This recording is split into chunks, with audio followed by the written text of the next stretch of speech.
Hey everybody, this is Dr. William Clark here, your host of the Dr. William Clark podcast. Glad to have you in the house today. Glad to be with you for another episode. This is the podcast where we focus on how to simplify your fundraising approach to build 6 to 7 figure programs, right? And I think that is like the focus that we all should have. I know that not all organizations are going to be able to do that, and that's absolutely okay. But here's the reality. We need more organizations who are capable and able to build solid programs to meet the needs of their customers. And so this is why we have this podcast and this live recording is taking place right now inside our clubhouse room. So glad to have folks in the house today. And we're going to be talking about how to build $100,000 or raise $100,000 in 6 months. We've been kind of focusing on this, for a while. And we're going to continue our conversation here. And I'm going to address it from this perspective today, how to build a $100,000 organization and raise $100,000 in 6 months by way of partnerships. And so we're going to rock and roll with that today. This particular episode is brought to us by the Nonprofit Fundraising Masterclass. This masterclass was created by nonprofit leaders for nonprofit leaders with the express purpose of simplifying fundraising results. If this is the type of coaching you need, if this is the type of support you need, then this particular masterclass certainly is for you. To join, simply go to nonprofitfundingstrategies.com. Again, it's nonprofitfundingstrategies.com. Submit your application, and we'll do our best to get you in our current cohort, which starts absolutely soon. Or if that is, if it's easier, go ahead and tap on my profile pic, send me a DM via Instagram or any social media platform, and we'll be glad to process your application there as well. So how do you raise $100,000 in 6 months through partnerships? Now, I wanted to address partnerships because I think a huge opportunity that's lost on some providers is the opportunity to figure out how to get funding, serious, major, real funding in the door, even when you're new. Okay? Now, even when you're new, let's be super clear about this. It's going to be super difficult to secure the funding you're looking for. All right? It's going to be super difficult to secure the funding you're looking for when you're super new, especially and more specifically when we're talking about funding that is major. All right? I'm not talking about your community grants or anything like that. I'm talking about major funding in the form of 50, 75, 100, 100,000 plus dollars. If you're new, it's going to be difficult. Why is that the case? Well, it's difficult because funders are looking for organizations that have the capacity to deliver on the work and who have the capacity to receive and manage the funds, who have the capacity and the history to do the work and have the respect of the community to make it happen. Given that reality, given that limitation, right, you have to look at your organization and determine if, in fact, you have all the components necessary to make it happen. If somebody right now dropped $100,000 in your lap or dropped $100,000 in your organization's bank account, what would you do? What would you do with the money? How would you use it? How would you spend the money? I know you have an idea, but think about this. When you're trying to serve the community and do work at a critical scale, at a massive scale, what you think you would spend the money on likely will not be how you spend the money, particularly if you're new. Because a lot of newbies don't know that the biggest expense to them isn't necessarily buying supplies, bus trips, or whatever they use the money for, plan to use the money for. The biggest expense in your organization will be the people, the staff to make it happen. And so if you're not experienced enough to know this stuff or to even put yourself in position to understand how all this works, it's difficult to see how you can manage large sums of money. This is how funders think. So it's super important to understand that you're not going to qualify alone for the funding you need at a major, major level, which is why in this series we've been talking about how to raise $100,000 in 6 months. And there are a couple of ways that you can do that even when you're not experienced. So one of the things I advise newbies to do amongst everything else that I talked about is to look at partnerships as a viable way to raise the money they're looking for. Now, why does this matter?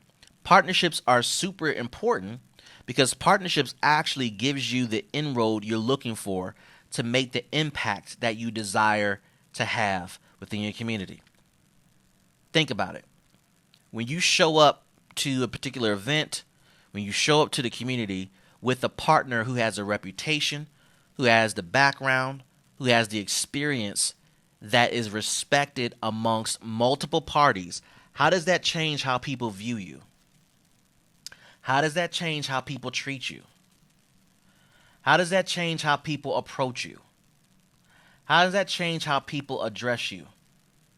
In any context, any normal context, we all know that when you show up with somebody who garners the respect, who requires the respect, who has offered the respect, or who has generated the respect rather, anybody that rolls with them oftentimes receives the same respect because it cascades down from the top to the bottom. This is true in business. This is true in personal relationships. This is true in platonic relationships. This is true in a lot of contexts. And so in the context of your nonprofit organization, it's super, super important that you take the time to realize that a partner can open up doors for you that you cannot open up on your own. When you come to that conclusion, now we have to have a conversation about, okay, how do I get on the road of making $100,000 in 6 months through partnerships? There are a couple of things I want to share with you around that concept, and then we'll open up the floor for conversation. Here's the first thing. Consider ranking partners. Before you start the business of saying I want to partner with them, I want to partner with them, I want to partner with them, you got to spend time ranking partners. Why does that even matter? Why is this even a conversation? It's a conversation because ranking partners shows that you are being super intentional about the process of getting into a business relationship. The formality of this relationship means that much to you that you will do an assessment of partners before you decide to make a connection with this potential partner. This is no different from the job search process. All right. If you are an employee, which in this case of this example, you would be, right? That's just for example's sake. You should be theoretically looking for the type of job that fits all your needs, that checks every box, that allows you to be your best self. In addition, you want to work for a company who is able and capable of representing a culture that you like and respect and trust, representing a culture that reflects your values and your expectations, representing a culture that reflects how you view the world, how you think service should be provided, how customers should be treated, etc., etc. If at any point in time you work for a company with a terrible culture, and if you've been there, done that, and got the t-shirt, you already know what that feels like to work for a company that doesn't make you feel good. A company that makes you feel like you're stealing from the customer. A company that makes you feel like this is not a good fit for me on multiple levels. It's not a cultural fit. It's not about the profession all the time. It's about the culture within your organization. Within the context of that example, it's the same when you start to look for partners to work with. Now, I'm going to give you a breakdown of the type of partners you should be focused on. But just think about this, guys. It's all about the process of being super intentional. The next step you want to take is to prioritize the areas of need where you will need a partner to fill in the gaps. It's going to be different for every organization, so there isn't a blanketed one-size-fits-all approach that's going to meet the need of where you need to go for your organization or your business. But let's just kind of offer a couple of concepts here, all right? Perhaps you have a gap in funding, so you're going to need a partner for funding. Maybe you need a partner to help you land a big grant that is far and above outside of your capacity. Maybe you need somebody to help with program recruitment or case management or supportive services, placement services, training services, so on and so on. Again, based upon the need of your organization, based upon the need of the business you're building, the nonprofit you're building, the priority areas are going to vary, or they may overlap with what I just shared. But it's critical for you to understand where the gaps are in your business so that you can have those things addressed by a partner. Some of you may have an issue with technology or HR or quality assurance or whatever the case may be. You're going to have to do an assessment of your organization to determine who you need to work with. Next, after you determine the type of needs you have and your priority areas, I'm going to encourage you to make a list of the number of partners you need to evaluate to get to the right one. Okay? In any game you play around laws of averages in business, you have a goal that you have set, but it's going to be super important for you to over exceed that goal in terms of looking at prospects so that you can dwindle down and filter out people who are not a fit to eventually get to the goal that you have. For example, you want to sell 5 tickets to this particular event you have. You cannot go to just 5 people. You have to go to 10, 15, 20, 30, 40 people, go through all of them to get just to the 5, right? That percentage is going to vary depending upon the needs that you have in your business, but it's important for you to go through that process. Go above and beyond, but set a goal. So, for example, you may have a funding need in your business, in your nonprofit, and you're going to need to work with 5 partners to fund this particular program or set of programs. Well, I would advise you, if you were my client, to not look at 5 partners. You might want to look at 20. Look at 20 potential partners who can provide funding in one way or another, whether it's foundations or sponsors or program providers or fill in a blank. Do an assessment, rank them, dwindle the 20 down to 15, and then interview the 15 and select your top 7. Because even though your goal is 5 and you may have your top 5, 2 may pull out at the last moment and then you'll still be left with your 5 because you picked your top 7. Again, the principle is about picking the category of need, setting a goal for the number of partners you need to work with, and then going through the evaluation process to determine who is a fit. Now, within my masterclass, we offer a ranking tool that allows you to look at specific criteria in a couple of key areas. And we go through that, we give you that tool so you can go through the process and determine who you really want to work with. The goal at this point is not for you to just say, I partner with someone for partnership's sake. That's not the point. That's not going to work, guys. It's not enough to say I'm a partner with my former best friend from high school because they love to do the same thing I'm doing and they launched a similar nonprofit. That's not going to work either. The goal is to work with partners who are actually doing the work, who are considered mature partners, who are already respected in the industry, who have the capacity and skill to do the work that you're already doing, who are bigger than you, better than you, smarter than you, more financially capable than you. And your job is to not be intimidated by the fact that these organizations are much better than yours. In fact, your job is to figure out how you can learn from a relationship and add value to that relationship. Now, let's tie this back together. How do you raise $100,000 in 6 months through partnerships? Well, once you go through the assessment process and you met the goals that you have for the needs that you have, for example, it's around funding. Your job at this point, if you have done this process correctly, is to begin to strike up a relationship with these organizations to provide some sort of service or value to their programs because there's similarities, there are collaborative opportunities. And for you to know where they are in their funding cycle, who are their funders? You can do all that research. Where are they in the funding cycle? Is that opportunity coming up? Are they in the middle of an opportunity and they have some gaps that need to be filled? You can find all this out, guys, by just doing the ranking, the interviewing process, and some research. And then offering your services as a partnership, a collaborative effort, a subcontract to help them meet their goals that are real or perceived. Real meaning you have grants in right now, you have contracts right now, you need a gap filled right now.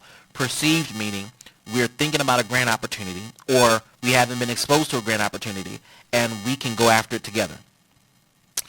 If you're in a startup phase, please don't assume that 50-50 is going to be the way to go. That is not necessarily the case, especially when you don't bring much to the table around substance or resources or capacity or experience. Think realistically. In addition, you got to think about this. Let's say they did agree to a 50-50 partnership. What that typically means is that you bring 50% of the work and capacity and resources, and they bring 50%. But if you don't have staff, if you don't have the core competency in place, if you don't have the capacity in place, you're going to fall down on the job, and your partner's going to be mad, and they're going to have to pick up the slack. So then when you do an evaluation of the work, what portion of the work can you realistically do with what you have right now? Try your best to determine the calculation of that value, whether it's 10% of the work, 5% of the work, 20% of the work, 40% of the work, 33 and a third percent of the work, and offer that.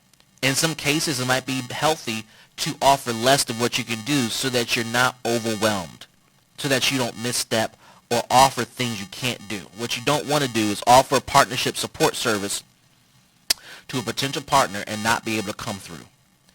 After you've made an evaluation of what you can do, agreements are made in terms of subcontracts with your organization. You string together a number of contracts. These partnerships become part of your funding mix. $10,000 contract here, $20,000 contract here, $40,000 contract here, $33,000 contract here, $5,000 contract here, and before you know it, you have strung together a number of subcontracts that gets you to $100,000 in 6 months.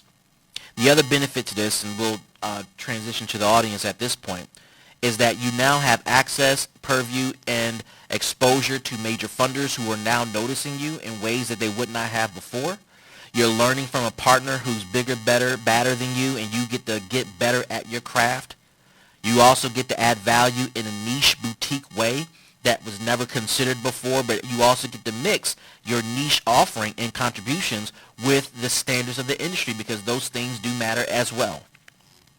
This bodes well for your organization when you start to partner strategically and effectively. And when done right, you can raise $100,000 in 6 months for your organization.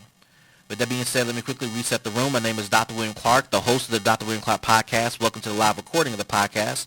Glad to have you guys in the house, in Clubhouse as well. We're also hosting this within the Nonprofit Funding Tips Club on Clubhouse.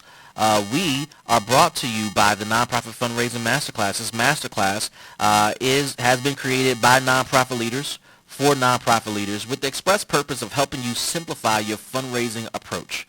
And if this is the type of coaching you need, such as what we're doing today, talking about partnerships, talking about how to raise $100,000 in 6 months and who to go to and who to partner with. If this is the type of coaching you need, then go ahead and submit your application to the Nonprofit Fundraising Masterclass by simply going to nonprofitfundingstrategies.com. Again, that's nonprofitfundingstrategies.com, or simply tap on my profile there, shoot me a DM through Instagram or Facebook, and ask me for the Masterclass application. My team and I will make sure we get that out to you.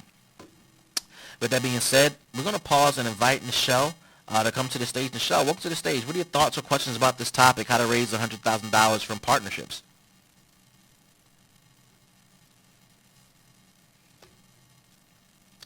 All right, while Nichelle's getting together, Letitia, how are you? What are your thoughts about this topic, how to raise $100,000 through partnerships? Hey, Dr. Clark. I'm actually out walking, so I'm not in a good place to talk, but I'm listening, and I'm excited to start the master class because partnerships is what I'm looking for to help fund, and push my mission forward to help women who have experienced sexual, emotional, and or physical abuse through domestic violence or sex trafficking, because I know I can't do it by myself. So with that being said, because I'm out on the street, I'm going to mute myself. Got it. Thank you. Thank you for coming in off mute, and I'm excited for the launch of our class today as well. Nichelle, are you there? There you go. I am. I was in the office in front of a whole bunch of people, so I had to step away before I could unmute. Thank you so much for inviting me to the stage. just listening to this conversation today really gave me a different aspect of what I've been doing. My nonprofit organization is Grassroots. I'm the founder and executive director, so it's extremely small, and I do almost everything myself. So just listening and just learning, I believe the masterclass probably would be the best thing for me to sign up to do, so I can learn a lot more.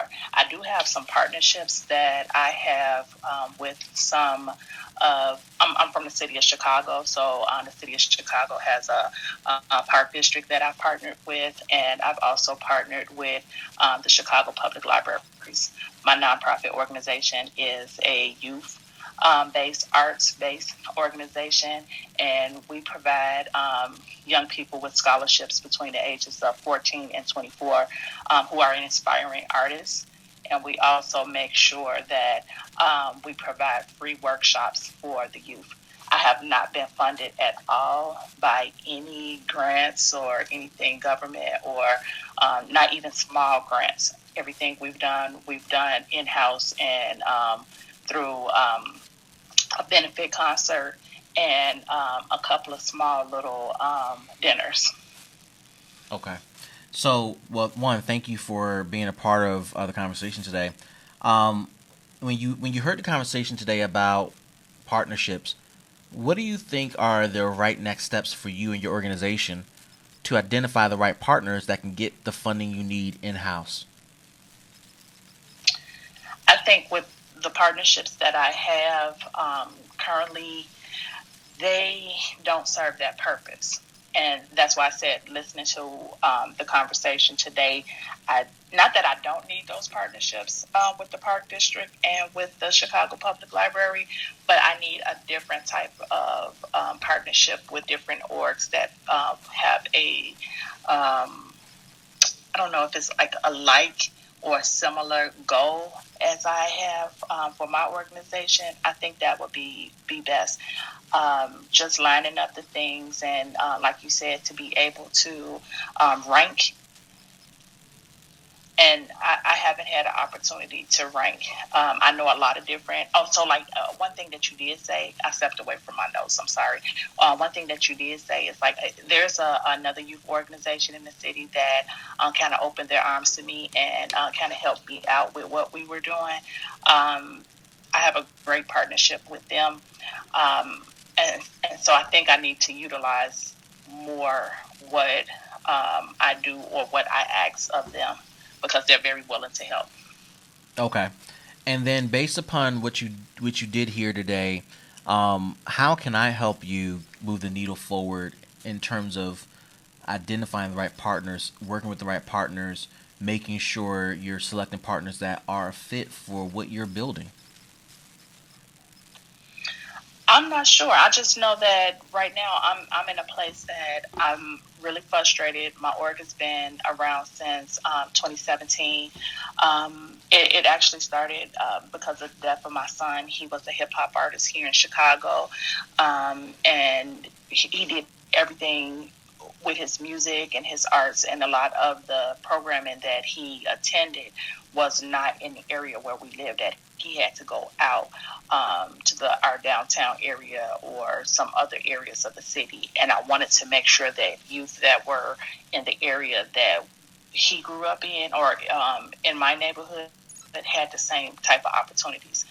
Some people in underserved communities, they may just try to stay in their community. They don't, some of the kids don't like to venture out, or they don't know how to venture out. So those are the young people that I'm reaching for. And it's been kind of hard to try to get funding for that community. A lot of the organizations that my son attended are out, in places like downtown Chicago. So they're going to give money to people downtown Chicago, and they become large really fast, or if they have a name associated with them.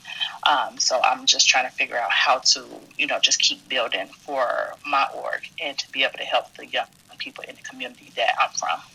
Yeah, my hope is that you continue to do the work and find the pathway forward. And I'm sorry for your loss. What I would offer, I think, at this point, you mentioned you have a potential partner who has reached out to you. and shown some interest in helping you, and I think that could be an opportunity there. But I would also recommend being super intentional about figuring out who to work with and why, because there are multiple needs that I just heard you express, from programmatic offerings, from finances, from support, from expanded network services, etc. Access for all youth and young adults, regardless of age, stage, and geographic location within the city or region of Chicago. And because of those things, at least those things that I've heard, partnerships really could be super valuable for you as you seek to advance the work that you're doing. And I think it's super important for that. Super important for you to do that. What I am going to do, I just sent you a DM. I recommend you take the masterclass, right? And Letitia's one of our students. She's starting with us today. And I think that going through that systematic process that we're getting ready to go through in our current cohort is going to be super helpful, because what I'm going to walk the students through is the development of a strategy that speaks to programmatic design and fundraising. This will bring super focus and clarity to your next set of steps. That's going to define and going to give guidance and direction to the organization. Given the reason why you started this organization, given the passion that I believe you have behind it, I think a focused strategy is going to be super helpful. So after we wrap this show, Nichelle, I recommend check your Instagram messages, click the link, submit your application, be a part of the conversation that's going to be intentional over the next 7 weeks inside the masterclass. We're going to help you walk through that journey and design that strategy that makes sense for your organization. Does that help? Yes, thank you so much. You're so welcome, and I appreciate you hanging out with us today, Letitia. We will talk later today. I'm looking forward to that. Guys, this has been another recording of the Dr. William Clark podcast. And again, we talked about how to raise $100,000 through partnerships over the next 6 months. Please, if you want to replay this particular podcast, go wherever where you get your podcast. Look up the Dr. William Clark podcast. This will be live in a few moments or so, and you can listen to the replay and other replays from previous recordings and Clubhouse sessions. Again, if you are in the space where you need coaching and support, I'm going to strongly encourage you to submit your applications to the Nonprofit Fundraising Masterclass to get the coaching support and help you need. Again, go to nonprofitfundingstrategies.com, nonprofitfundingstrategies.com, or shoot me a DM and we'll get the application out to you. This is Dr. William Clark for the Dr. William Clark podcast. Guys, we'll catch you next episode. See you, everybody.